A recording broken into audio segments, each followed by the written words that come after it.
یہ بہت ہمارے لیے افسوسناک واقعہ تھا ڈاکٹر صاحب کی شہادت کا، اور وہ اتنے شریف نفس انسان تھے کہ یہ تصور نہیں کیا جا سکتا کہ ان کی کسی کے ساتھ اتنی زیادہ دشمنی ہوگی کہ وہ دوسرے لوگوں کی جان لے۔ اب جو ہوا اس کارروائی کے بعد ایف آئی آر درج کی گئی، اس میں 6 لوگ نامزد ہیں، اور ہمیں یہ بتایا گیا ہے کہ ان میں سے 2 لوگ پولیس کی تحویل میں ہیں، لیکن ساتھ ساتھ ہم نے یہ بھی سنا ہے کہ وہ لوگ گرفتار نہیں ہوئے تھے، وہ خود پیش ہوئے تھے۔ اب اس کی کیا وجہ ہے کہ کیوں پیش خود ہوئے تھے یہ آگے چل کے معلوم ہو جائے گا، لیکن 4 جو مین اکیوزڈ ہیں وہ ابھی تک گرفتار نہیں ہیں۔ تو ہمارا مطالبہ یہی ہے کہ ان کو فوراً گرفتار کیا جائے۔ ہمارے نمائندوں نے پولیس کے افسران سے ملاقات کی ہے، ڈی آئی جی صاحب سے ملاقات کی ہے، جو اس رینج کے آئی جی صاحب سے فون پہ بات ہوئی ہے، اور ان کا رویہ ہمیشہ کی طرح پازیٹیو ضرور ہے، لیکن عملاً ابھی تک کوئی اس پہ کارروائی ہم نہیں دیکھتے ہیں کہ وہ 4 جو مزید لوگ ہیں وہ کس طریقے سے گرفتار ہوتے ہیں۔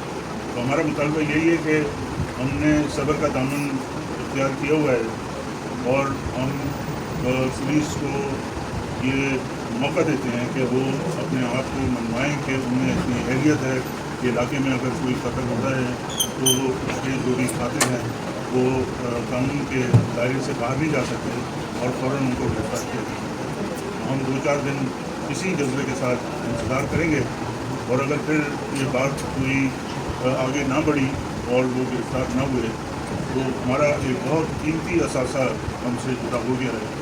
اس کے لیے ہم یقیناً اپنا کوئی لائے عمل بنائیں گے، اور ان شاء اللہ تعالیٰ ہم ایسا لائے عمل بنائیں گے کہ قانون کے دائرے میں رہتے ہوئے جو ہے وہ ہم آگے بڑھیں اور انصاف ملے، ان کے خاندان کو انصاف ملے، ہماری پارٹی کو انصاف ملے، جماعت کو انصاف ملے، اور ان شاء اللہ آئندہ کسی کی ایسی ضرورت نہ ہو کہ اس قسم کی کوئی کارروائی کر سکے۔ جو عام طور سے میں سیاست پہ آج بالکل بات نہیں کروں گا، لیکن میں یہ ضرور کہنا چاہوں گا کہ جو لا اینڈ آرڈر کی سچویشن ابتر ہوئی ہے، خراب ہوئی ہے سندھ میں، اس کے ذمہ دار بھی کچھ ہوں گے اور ہم اس کی مذمت کرتے ہیں۔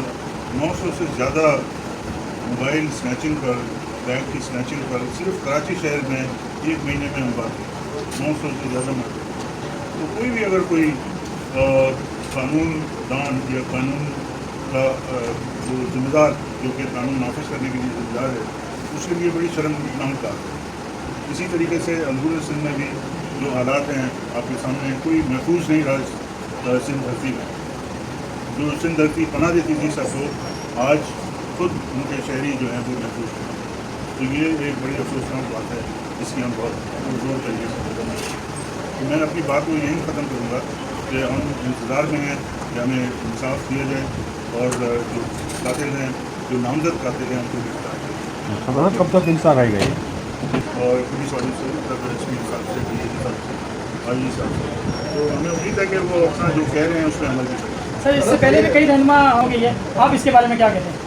دیکھیں، یہ تو اگر اس پہ عمل نہیں کرتے تو ہمارا مشن جو ہے وہ انصاف کا مبنی مشن ہے، اور ہم جو بھی کارروائی کریں گے وہ قانون کے دائرے میں رہتے ہوئے کارروائی کریں گے۔ وہ پہلے بھی اگر ہوا ہے تو وہ بھی غلط ہوا ہے، یہ جو ہے یہ بھی غلط ہے۔ ہر چیز کی حد ہوتی ہے، اور میں سمجھتا ہوں کہ اب یہ ہمارے بھائی ڈاکٹر صاحب کی شہادت وہ حد کو کراس کرتے ہیں۔ سر حکومت اس قتل کے پیچھے کوئی طاقتور لوگ جو ہیں وہ شامل ہیں، کیونکہ بغیر طاقتور لوگوں کے پولیس اس طرح سے بے حسی نہیں دکھا سکتی۔ ہمیں امید ہے کہ یہ ایسا نہ ہو، اور وہ پولیس جو ہے اپنے جو واضح کیے ہیں اس پہ عمل کرے۔ سر آج کیا گیا لیکن آپ کو دلائی لیکن بی جے پی طرف سے کوئی قانونی ریکارڈ اختیار نہیں کیا گیا، اس کی کیا وجہ ہے؟ تو ہم نے یہی کہا نا، قانون کے دائرے میں رہتے ہوئے کریں گے۔ ہم نے جو بات میں نے یہی تو بات کی ہے، اور کیا بات ہم دیکھیں، اگر نہیں ہوگا تو پھر ہم اپنا لائن کریں گے۔ سر یہ قتل بڑا مضمون قتل تھا، اور یہ ساری چیزیں ہم سامنے رکھتے ہوئے اپنا کام کریں گے۔